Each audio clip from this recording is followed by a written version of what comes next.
From the New York Times, February 12th, quote, Newt Gingrich will be out of public sight raising money for much of this week, close quote. With us today, in public sight, Newt Gingrich.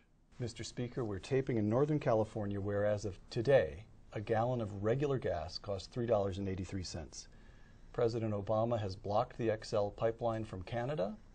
He's done virtually nothing to make drilling, to the contrary, he's kept drilling impossible on the northern slope of Alaska. What would President Gingrich do about energy? Well, we'd have two goals. One is to become independent of the Middle East so that we could ignore the Iranians as they try to close the Straits of Hormuz, and we could make sure that no future American president bows to a Saudi king. And second, we'd want to drive the price of gasoline down to $2 to $2.50 a gallon, somewhere in that range. And our goal would be to open up federal land and to open up offshore and to develop the maximum rate of exploration and development, to also change the rules so we could once again build refineries in the United States so we could actually refine the product here, to build the XL Keystone pipeline from Canada to increase our energy capabilities. And if you look at the North Dakota experience, where there's now 25 times, it's not 25%, that's 2,500% more oil than the U.S. Geological Survey thought there was, I suspect that the United States could, within a very short time, be energy independent, and we could drive the price of gasoline back down to somewhere in the $2 to $2.50 range. So you want to cut the price of gas by something like 40% over. How long will that take? I think 2 or 3 years. But I think it would then stabilize at that rate if you followed a steady policy. It would also allow you to give up CAFE standards and all the Mickey Mouse stuff that's been done to cars, and would allow people to buy the car they want. As I said, we're taping this in Northern California, where we're surrounded by environmentalists who will listen to what you just said and picture smoke belching out of refinery smokestacks. Your answer is that's the price we have to pay to become energy independent? Well, first of all, I don't think there's smoke belching out of smokestacks. I think we do an amazing job. Air is cleaner than it was 40 years ago. Water is cleaner than it was 40 years ago. Science and technology can solve a lot of problems. I happen to think that entrepreneurs, engineers, scientists, technicians are better than Washington regulators and Washington red tape and Washington lawyers at solving environmental problems. And free market countries have better environments than socialist countries. That's a fact. The courts. Proposition 8 on the California ballot in November 2008 stated that, quote, only a marriage between a man and a woman is valid or recognized in California, close quote. The proposition passed with the votes of more than 7 million citizens of California.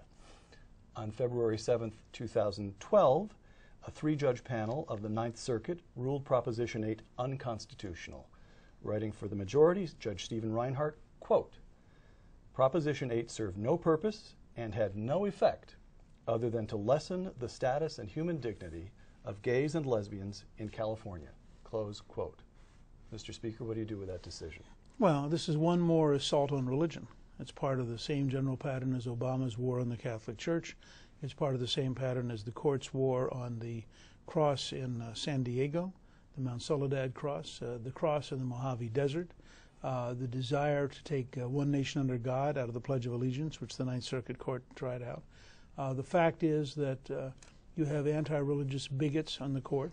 I don't think we need to tolerate them. If people go to newt.org, they'll see a 54-page paper outlining the balance of judicial power and indicating that we, the people, have a right through the Congress and through the President to intervene to restrict the court's ability to have these kind of judgments. I mean, the sheer arrogance of 2 or 3 lawyers thinking they can overrule 7 or 8 million people just tells you how out of sync our courts are and how out of sync our legal class is with all of the ideas the Founding Fathers had. The Founding Fathers had as their number 2 complaint after no taxation without representation was British judges who they regarded as dictatorial.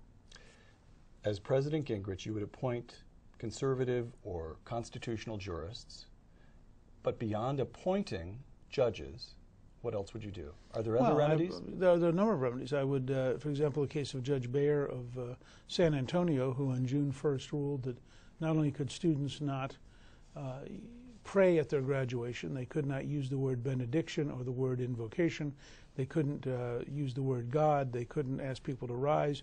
They couldn't ask for a moment of silence. And that he said he would put the superintendent in jail if they did any of those things. I think he should be impeached. I think that it is outrageous to have an anti-religious bigot serving as a federal judge, and when he exercises his personal judgment, there are no grounds for saying you can't use the word God. None. Okay, draw a distinction for me here. Legal scholar and Hoover Fellow, colleague of mine right here at the Hoover Institution, Richard Epstein, quote, Speaker, this is in response to a statement you made 2 or 3 weeks ago. Speaker Gingrich should remember that the one great concern that the framers had about the judiciary was the institutional arrangements that were needed to serve its independence. We should tremble at the prospect of congressional inquisition of judges.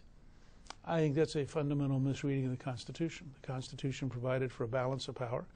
The Federalist Papers, Alexander Hamilton writes, the judicial branch will never tackle the executive and legislative branches because it's the weakest of the 3 branches. Jefferson abolished, and we have to assume since Madison was his Secretary of State, that Jefferson had some knowledge of the Constitution. Jefferson abolishes 18 out of 35 federal judges, just wipes them out. So go home. No more salary, no more court. Goodbye. Jefferson, when asked about judicial supremacy, writes back, that is an absurdity. It would be an oligarchy. Lincoln says of the idea that 9 people can make law, that would eliminate freedom for the rest of us. And he repudiates the idea that the Dred Scott decision by the Supreme Court is the law of the land. He says, no, it's the law of the case. But the court does not have the power to create the law of the land. Part of his first inaugural is dedicated to telling the Supreme Court where to get off. So we've gotten into this cycle starting in 1958 with the Warren Court. The lawyer class loves the idea that they are the center of the universe. The law schools love the idea that they get to define the Constitution. It's simply untrue. The budget. Earlier this week, President Obama released his budget for 2013. The Wall Street Journal noted that after 4 years of spending more than 24% of GDP every year, and that's the highest spending rate since 1946, as we were coming out of the Second World War, after 4 years of 24% of GDP every year, President Obama now predicts that under this new budget, we will spend 24.3% of GDP. What does President Gingrich do to get us back to the historical norm of 18 to 20% of GDP? Well, first you pass a law replacing the 130-year-old civil service system with a brand new modern management system, which experts estimate would save us $500 billion a year. Second, you bring in the American Express, Visa, and MasterCard model of anti-fraud effort, which experts believe would save you between $60 and $110 billion a year on Medicaid and Medicare fraud, not counting food stamp fraud, student loan fraud, and other kinds of fraud. Third, you abolish a number of departments, starting with the Department of Energy. I'm for actually having energy rather than having a bureaucracy of energy. And we've tried this experiment of whether or not bureaucrats in Washington create energy. They don't. They set up things like Solyndra. They increase corruption. They increase scandalous behavior. They waste money. They actually slow down the development of new technology. So I think we'd be better off to go through selectively eliminating some departments and some other activities. I think we also should fundamentally overhaul the way the federal government runs the Pentagon, and we should rethink from the ground up foreign aid. I mean, foreign aid has for a half century sickened countries, increased the power of bureaucracies, increased the level of government corruption. We ought to fundamentally re-examine what are we trying to accomplish, and is government really the best way to accomplish it? So there are a number of steps we could take. I helped author the only 4 balanced budgets in your lifetime. We paid off $405 billion in federal debt. But there were 2 keys to it. One is to get unemployment back down to 4%. It was at 4.2% when I left office. The other is to dramatically expand American energy. Remember, every time you produce more oil and gas offshore or more oil and gas off of federal land, you are increasing revenue to the federal government. So you can have a substantial increase in revenue without a tax increase. Now, so one of the fundamental impulses of what you're saying here is there is in Washington a calcified, enormous structure, establishment. The federal government is part bureaucracy, part the lobbying and bureaucratic, the political establishment, and you intend to take to that a sledgehammer, right? Well, or the votes of the American people, which may feel like a sledgehammer. Okay, so now you get to what I now address you not as a candidate but as a historian. Milton Friedman noted, James Buchanan Nobel Prize-winning economist, with his public work theory, noted this fundamental problem in our institutional arrangements. You could call it a small c constitutional problem. Whereas federal costs are dispersed across all of us, the benefits of federal spending accrue to small groups, which therefore have permanent incentives to organize and manipulate the political system to increase spending further and further and further. So we see this taking off with the New Deal. It becomes more entrenched as a result of the Great Society. That's an institutional, small c, so to speak, constitutional problem. What do you do with it? Can you fix that permanently? You can come into office in a huge wave of popular support for doing something, as Ronald Reagan did in 1980. And even at that, domestic spending only slowed. Well, there are only two times that we actually cut domestic discretionary spending. 1981 under Reagan, I voted for it, and 1995 under me as Speaker. So we have done it twice since World War II. But look, first of all, you have to offer a better future. So I want to attach a training component to unemployment compensation, so no one ever again gets money for doing nothing. They have to sign up for a business training program, increase their human capital if they're going to get unemployment compensation. I want to offer people paychecks rather than food stamps. And let's have a fight. I mean, somebody who says absolutely flatly they want to be dependent, they're not part of our majority. But I don't think there are very many people who, given a choice between a paycheck and food stamps, are going to pick food stamps. And so I think we have to go through and really offer a dramatic future. When you say paycheck, you mean a job. Milton Friedman's, oh, I see. Okay. I thought you were talking about a negative income tax. No. I'm talking about an old-fashioned idea. They actually go to work. They actually You need to slap me. I'm not with you yet. Okay. All right. They need to earn the paycheck. Got it. Healthcare. You've said you want to repeal and replace Obamacare. Both strike me as pretty tall orders. Repeal it how? Well, you repeal it by making it a major condition of the fall campaign, and you challenge every member of the House and Senate to pledge that they will stay in session on January 3rd, 2013, and they will repeal it before I'm sworn in as president on January 20th. And I think by October, they're going to find it very dangerous to go running around saying, no, I won't. And so your first goal is to win the election. See, I'm actually an old-fashioned American. I believe you run an election on real ideas. You actually win the vote of the American people by winning the argument. Then you have elected people who promise to do something which the American people expect them to actually keep their word on. And that's the model we used in the contract in 1994. It's the model Ronald Reagan used in 1980. And it turns out to have an enormous amount of power tied to it. Repeal it and replace it. Replace it with what? I think replace it with a much more decentralized system that gets back to you and your doctor and your hospital, so that health once again becomes a local, personal matter rather than a Washington bureaucratic matter. Okay. So this brings us again to this notion of changing the entire political landscape. You said, you were questioned about Medicare in an interview in December, and you replied, quote, "You govern over the long term by having the American people think you're doing a good job," close quote. Entitlement after entitlement, Social Security, Medicare, all the entitlements, the polls show over and over and over again, people want smaller government, yes, but they want the entitlements. How do you do that? Well, let's take two examples. All right. On Social Security, I want to offer younger people the right to choose a personal Social Security savings account. We have absolute historic proof that in Chile for 30 years people have been allowed to have a personal Social Security savings account. They're getting 2 or 3 times as much money as they would have gotten under the traditional system. You also reduce the inequality of wealth in a country by about 50% over a generation, because everybody becomes an investor and a saver from day one. And so you suddenly have, today when you pay your Social Security tax, it goes to the government. In a personal Social Security savings account, it becomes your estate. If something happens to you, the money belongs to your family. So it's a fundamental shift. It also means no politician ever again tells you when to retire. It's your money, you're working, you retire when you feel like it.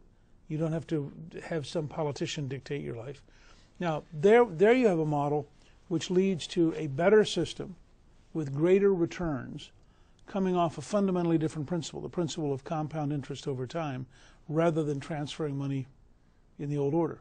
And there's an example where you can actually win the argument for a better system that is an earned entitlement rather than a given entitlement.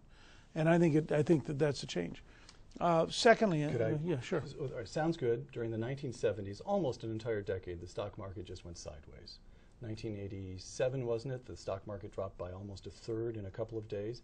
So what you said sounds good in theory, but there are moments you can point to in American history when if you had wanted to retire in 1977, say, that would have been a bad moment for you under the Gingrich plan. Is that right? Well, except if you decided to retire in 1977, you probably began working in 1927, and you now had the compound interest built up for your entire lifetime since 1927.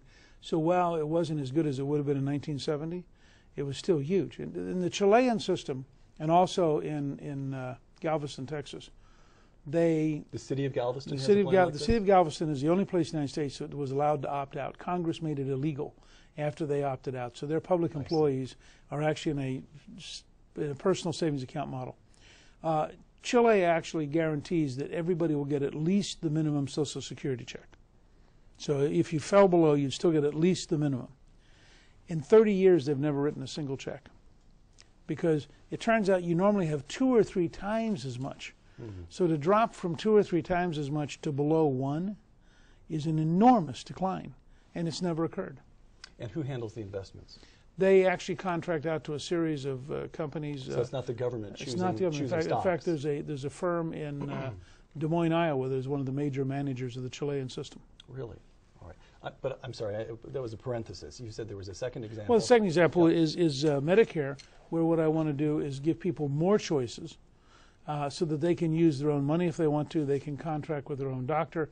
They don't get trapped into Medicare red tape and Medicare regulations. And our goal should be, as conservatives, that we want a market in which you as a consumer have a greater range of choices, you know price and quality information, and you can make an informed decision. And I believe that millions of individual consumers will do a better job driving down price than a handful of bureaucrats issuing rules in Washington. All right. Foreign policy. Let me give you a quotation from yourself. Quote, Newt Gingrich, quote, "We face a radical Islamist threat that is much deeper and much more pervasive than anyone in our culture wants to talk about." Close quote. Well, I think that's true. I think it's objectively true. It's true whether you're in Iraq or you're in Iran or Afghanistan or Pakistan or the Philippines or Thailand or Malaya. Just look at places where bombs go off. Look at the range of organized efforts there are to kill people, and recognize that some of it is international conspiracy like Al-Qaeda, some of it is state-sponsored terrorism like Iran, some of it is a strange mixture like Hezbollah and Hamas. But we have not come to grips with how dangerous radical Islamists are and how widespread they are. Nor have we come to grips. This is why we need an American energy policy, so that we are independent of the Middle East and we are not sending money to our enemies. We've been afraid to come to grips with the degree to which the Saudis, for example, are the largest funders of schools called madrasas that teach hatred. And we don't want to collide head-on with the Saudis because we need their oil too much, and therefore we pull our punches. But the fact is, we should have energy independence, and we should say to the Saudis that we consider it an extraordinarily unfriendly act to be financing these kinds of hate institutions that are very anti-Western and very anti-Christian and anti-Jewish. So President Gingrich gets tough on the Saudis. What else does he do? What are the other implications of seeing the Islamic threat seriously? There are implications, first of all, that we need to design a grand strategy, that we don't have one. There are implications that we want to actively, through covert means, seek to replace the current Iranian dictatorship. There are indications that we want to rebuild our intelligence capabilities. Today, the intelligence community is so crippled by the Congress that we really don't do very much spying. We mostly rely on people, the Egyptians, the Jordanians, the Iranians, the Iraqis, the Pakistanis, to give us intelligence information. This is a very bad model. As Stalin failed to live up to the agreements at Yalta to hold free elections in Eastern Europe, as it becomes clear that he's an occupying force in Eastern Europe, George Kennan, a staffer in the Moscow embassy, writes what's the famous long telegram. And within 2 years, he does this within 2 years of the end of the Second World War, and outlines what becomes the policy of containment that remains in place for the next 4.5 decades, essentially. Has the long telegram been written yet? No. Well, one of the greatest problems we have right now is that the Obama administration won't even use the words radical Islamist. I mean, it is impossible to think coherently about Obama's foreign policy. Many, many years ago, George Orwell, the author of 1984, wrote an essay on politics in the English language. And he said you can tell when somebody has really bad ideas because they can't explain them. The bad language and bad ideas go together. And I would say that the very fact that the Obama administration has tried to outlaw any honest description of radical Islamism tells you how far from reality they are and how dangerous their foreign policy is.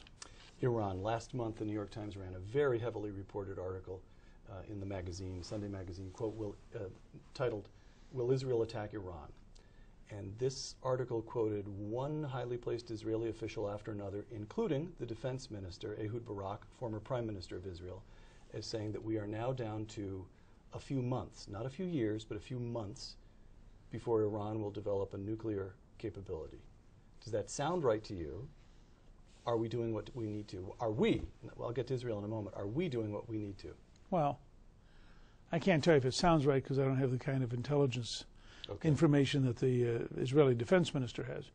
And of course, he was both prime minister and he was chief of staff of the Israeli Defense Force, so he is very knowledgeable. What I would say is that the policy of the United States should be to replace the Ahmadinejad dictatorship. We should follow the policies of President Reagan, Prime Minister Margaret Thatcher, and Pope John Paul II, who successfully unraveled the entire Soviet empire without a general war. And we should be bringing every possible covert means to bear to arouse and organize and help dissidents across Iran until they, in fact, break the back of the dictatorship. We should be bringing pressure to bear economically. We should use force as a last, not a first resort. But you're willing to use it? Absolutely, and I'm absolutely willing to respect the right of the Israelis. If you're an Israeli prime minister, and you remember that in the World War II, people did not listen to Hitler, and as a result, 7 million Jews were killed. And you realize that 3 nuclear weapons placed properly is a second Holocaust and will kill another 6 or 7 million Jews. I think you have to, as a matter of your obligation to your country, be prepared to stop the Iranians from getting nuclear weapons. And if that means you stop them by using your own force to break up their system, then you have to do it. And I don't think any American can second guess the Israelis in their own self-defense. We can run much bigger risk. We're a continent-wide country. They are a very small country, very heavily concentrated. They're within missile range of Iran, and I don't think that they can take any risk with their survival. China. The vice president of China, whose name I can't pronounce, Xi Jinping, maybe, and the likely president of China next year, is visiting the United States. For more than a decade, China has experienced double-digit growth rates, lifted some 500 million people out of poverty, and I think you would agree has expanded at least the economic sphere of freedom.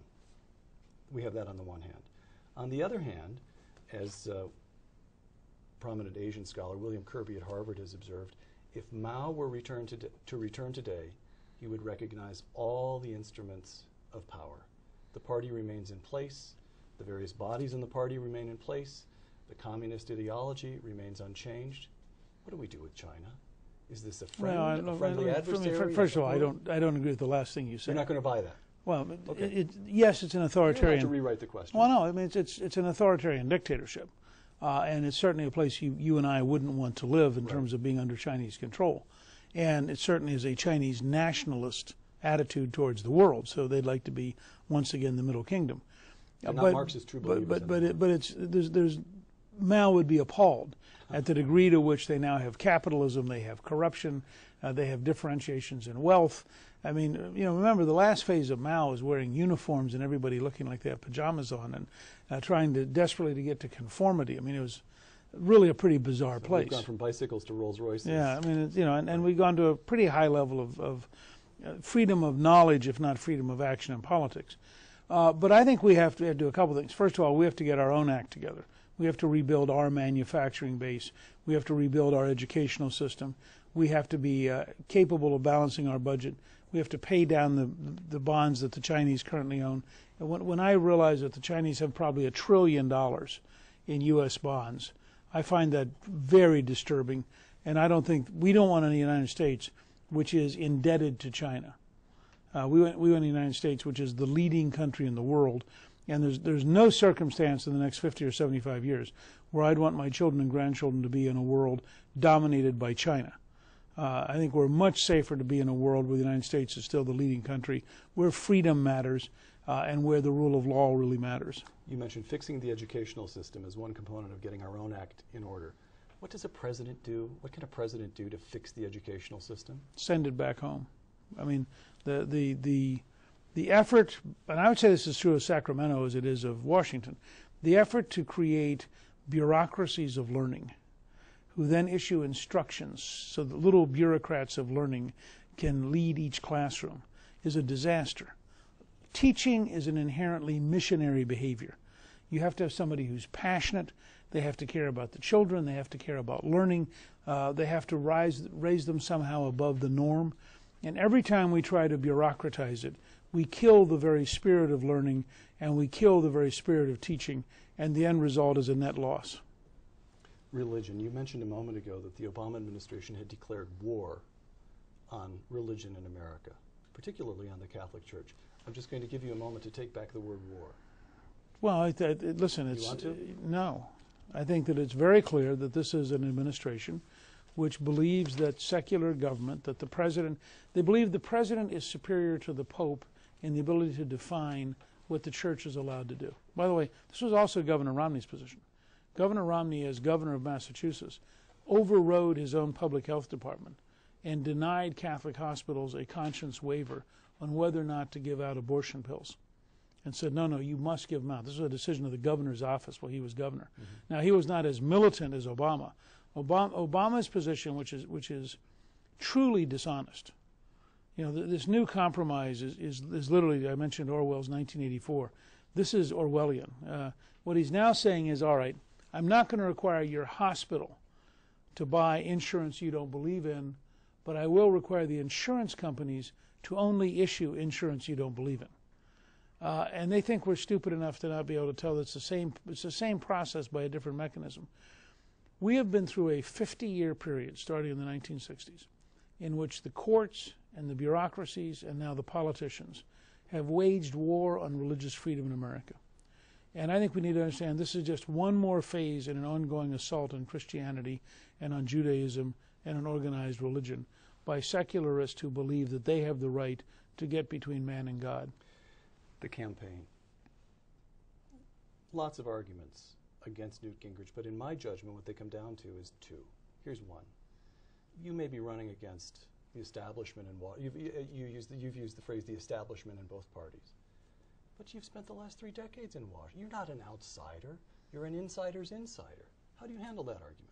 It's easy to look at all of my policy positions, all of which are for changing Washington, and then look at who's opposed to me, which is the entire establishment. You know, if I was the establishment candidate, you wouldn't have all these lobbyists on K Street giving Mitt Romney money. The fact is, like Reagan, I came to Washington as an outsider. I governed as speaker as an outsider. We forced real things to happen. You look at the current mess in Congress, and then go back and look at reforming welfare. 2 out of 3 people went to work or went to school. Cutting taxes for the first time in 16 years, largest capital gains tax cut in history. Insisting on an increase in money for intelligence. The 9/11 Commission said the only increase in the 90s was what they called the Gingrich plus-up. Passing 4 consecutive balanced budgets, first time, the only time in your lifetime. These things all required actual leadership, which is a very un-Washington behavior. There's an old rule that Sam Rayburn once said that you go along to get along. Right. I didn't. I led. Oliver Wendell Holmes Jr. on Franklin Roosevelt. Second-rate mind, but first-rate temperament. And this is the second argument against you. What it comes down, nobody questions your intelligence, your knowledge, mastery of the details of policy, your political creativity. But what we've learned in the last month or 6 weeks is that from George Will to Charles Krauthammer to the editors of National Review to Ann Coulter, lots of people are suggesting that you're temperamentally ill-suited to the top office, undisciplined, unfocused, mercurial. How do you handle that? Well, first of all, you just described the Washington insiders' latest attack on me. I mean, Yes, the establishment doesn't want me to be president. Why don't they want me to be president? Because I actually forced change. I ran for 5 years, lost twice, and won a congressional seat. I was the only Georgia Republican congressman. I spent 16 years helping develop a majority in the House, first majority in 40 years. I led the effort to get reelected, first reelection since 1928 as a majority. After 30 years of campaigning, starting with Ronald Reagan in 1966, we actually passed welfare reform, largest entitlement reform of your lifetime. I spent 23 years teaching in the senior military. I'm the longest serving teacher in the senior military for admirals and generals. I mean, these are examples of calm, steady persistence. Now, do I have a strong personality? Of course. You think you're going to change Washington with some kind of mild-mannered, timid manager? You can manage the decay. You need a leader to break out of the decay. You led in the polls, then you didn't. You led in the polls, now you don't. Are you still trying to get to 1,144 delegates to clinch the nomination? You are? Yes. You're not just trying, at this point, with time running out, you're not saying, okay, let's just get to the convention and settle it there. We've only picked 10% of the delegates. Okay. I mean, we have a real opportunity, both on Super Tuesday and again in Texas, to suddenly open up. And we're out here in California, the largest delegation, in hopes that we could win the primary out here, which would, and it may well run all the way to June, as the Clinton and Obama fought all the way to June. So it wouldn't be a shock to see California actually matter this year.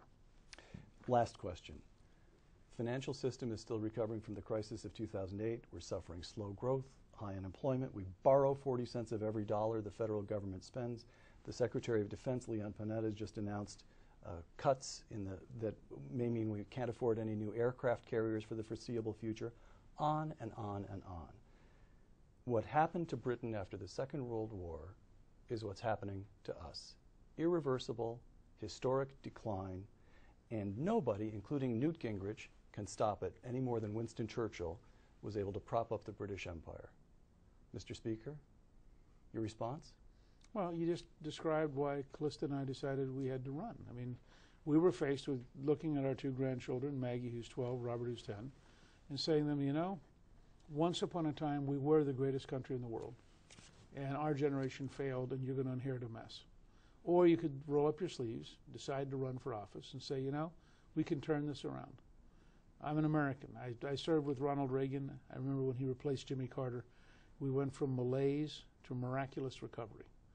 I think there's every reason to believe that we can go from Obama's left-wing extremism to a liberated America where we unleash the American people, and once again, we prove to the world that free people can achieve almost anything.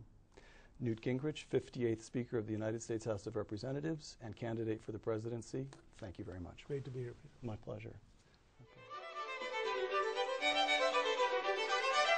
Okay.